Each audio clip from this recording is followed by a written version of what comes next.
नमस्कार मित्रमैत्रिणींनो, श्रुती किचन्स मराठीमध्ये आपले खूप खूप स्वागत आहे। चला तर आजच्या रेसिपीला आपण सुरुवात करूया। आपण तिळाचे लाडू बनवत आहोत। त्यासाठी मी आता तीळ भाजून घेते। कढई गरम करत ठेवली होती।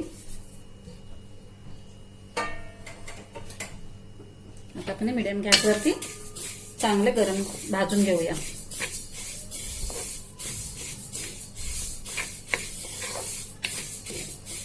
पाव किलो तीळ घेतले, पॉलिशचे तीळ घेतले आहेत, पांढरे पाव किलो। हे बघा आपले तीळ आता छान भाजून झाले। आता आपण हे काढून घेऊया। आपले तीळ भाजून झाले की उडतात पटापटा। तीळ भाजून झाले असं समजायचं। आता आपले छान तीळ भाजून झाले। आता मी काढून घेते। आता आपण तीळ भाजलेले काढून घेतले। आता मी पाव किलो तिळाला पाव किलो गूळ घेतलाय बारीक करून। तो आता कढईत टाकून घेते आणि आपण हलवत राहायचंय, करपून द्यायचं नाही, खाली पातळ होऊन द्यायचं चांगला। आता आपण तीळ भाजून घेतले, त्यात मी अर्धा वाटी थोडं भाजलेलं खोबरं घालते।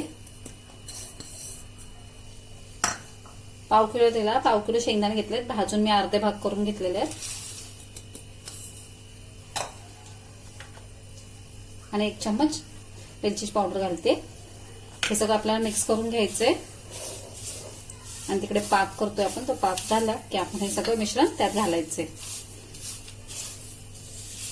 आपलं हे छान मिक्स करून झालंय। आता आपण गूळ पातळ करून घेऊया। गूळ छान पातळ झालंय, त्यामध्ये आपण 1 चम्मच तूप घालतोय।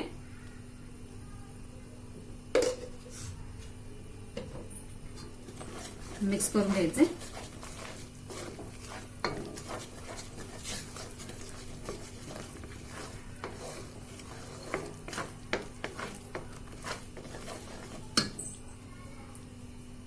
आणि यामध्ये आता आपण जे मिक्स करून ठेवले तीळ शेंगदाणे वगैरे ते घालून घ्यायचे।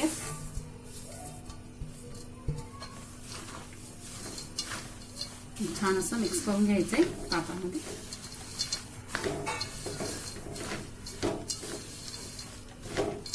हे छान परतून झाले आतमध्ये मिक्स। आता आपण हे ताटात काढून घेऊया।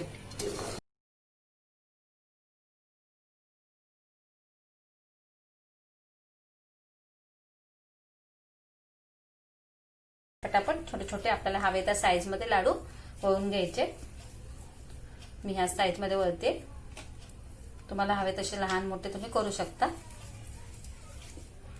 आणि याच्यात तुम्ही डाळे सुद्धा घालू शकता। मी शेंगदाणे डाळे घातले नाहीये, शेंगदाणे आणि खोबऱ्याचं हेच घातलंय किस। तुम्हाला आवडत असले तर तुम्ही डाळे पण वापरू शकता याच्यात।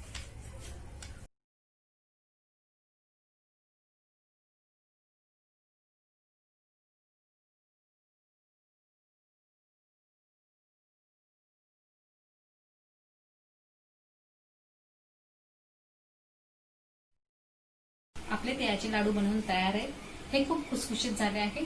तुम्ही नक्की करून पहा, कमेंट मध्ये सांगायला विसरू नका। चॅनलला सबस्क्राईब करा, लाईक करा, शेअर करा। आजचा व्हिडिओ पाहिल्याबद्दल धन्यवाद।